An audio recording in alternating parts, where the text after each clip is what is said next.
So now Mike is next to present to us his solution.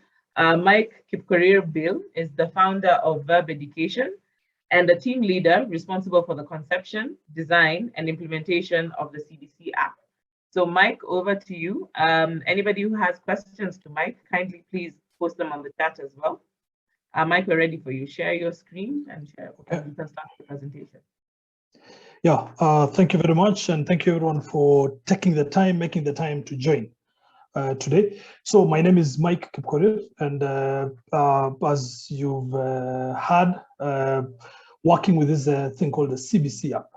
Our company is called Verb Education, and so CBC app is simply a product. And unlike EdTech East Africa, as Jen was introducing, EdTech East Africa is student first or learner first. For us, we are very much teacher first. So we focus all our attention on teachers and the schools. And for a very simple reason, I, for example, want to send my son to the nearest school, not the most expensive one. I want him to have the option of going to college here at home without feeling it could have been better if he'd gone abroad for his college. And for that reason, I really want to try and improve our institutions, and the means to improve our institutions is very likely through empowering our teachers and the schools themselves. And the way to empower them is through tools and through training and many other ways. And here today, I want to present to you a tool for teachers and schools that we call the CBC app. And we are trying to solve a very, very, very, very specific problem in CBC. CBC has its own press, but we are trying to solve a very specific problem, which is the way assessment is done under CBC. There are very many requirements for assessment. And what we realize is that a lot of the assessment and record keeping processes under CBC are done by hand. And it's very burdensome for teachers. If you've been around teachers to understand this, if you've seen how it works, then you'll understand the nightmare it is for teachers. Very repetitive, very difficult to analyze. And yet we want to base a lot of our reports on our students, of our learners, on the kind of records we keep. So our solution was basically to try and move what they do on paper into some kind of an app. And in order, number one, to reduce the time.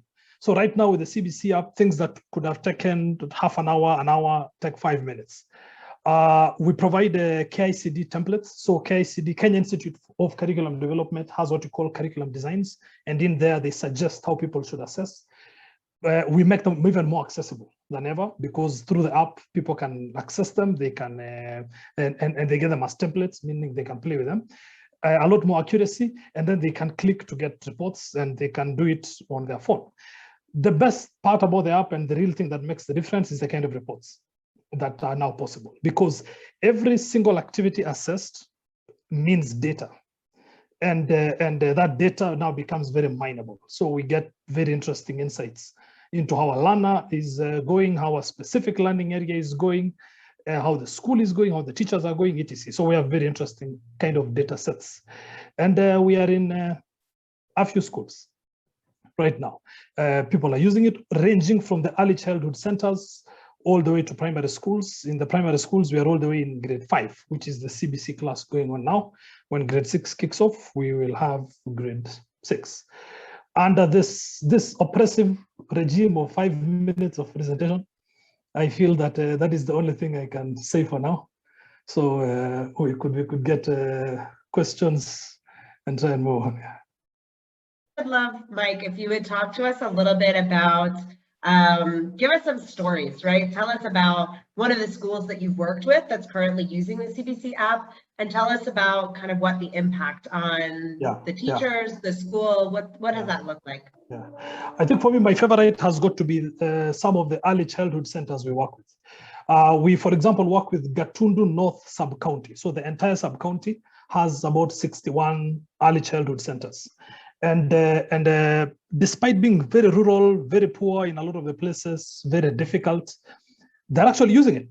About half of those centers are actively using the app every day. And to the point that we've built a dashboard for the early childhood center coordinator seated at the headquarters, who can see the assessment activity.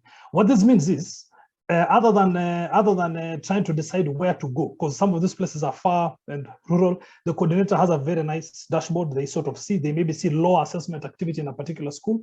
They can call ahead, try and understand what's going on, visit if necessary, and generally making a difference. The stories we get from teachers as far as what it's doing for them in terms of saving time is the issue. Right now, that's really where the bulk of the impact is for teachers, saving time. But slowly by slowly, people are also beginning to appreciate the kind of statistics and the analysis that they can do of the data. And that's becoming interesting day by day. But right now, it's still very basic as far as saving time. Then we have the primary schools as well. And, we hear very interesting stories. We had a school last time that discovered that its Kiswahili teachers are the most active when it comes to assessing, because Kiswahili had the most number of assessments. That generates a whole discussion around there within the school and how things go. So very interesting to see the kind of impact that these things have. Yeah.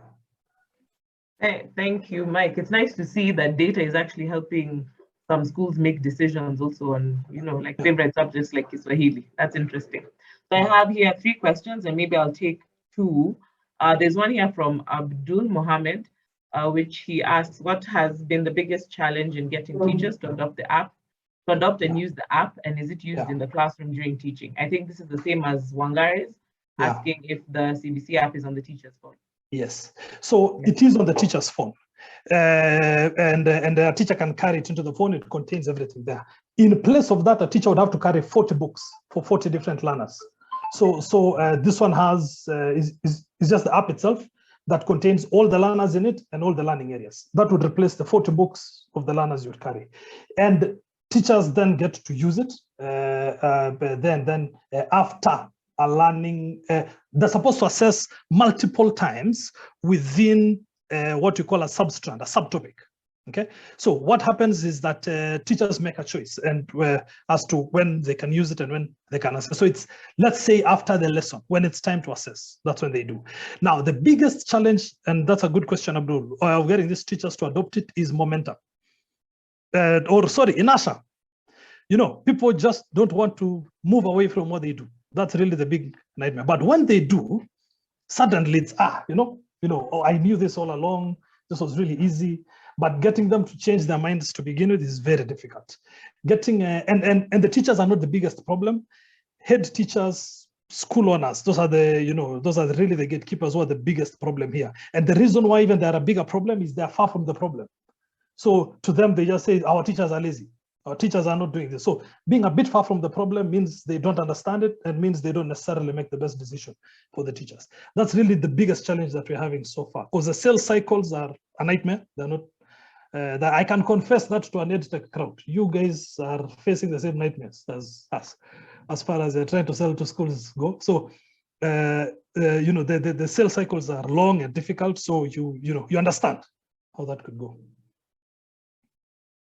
Thank you so much, Mike. And I think for any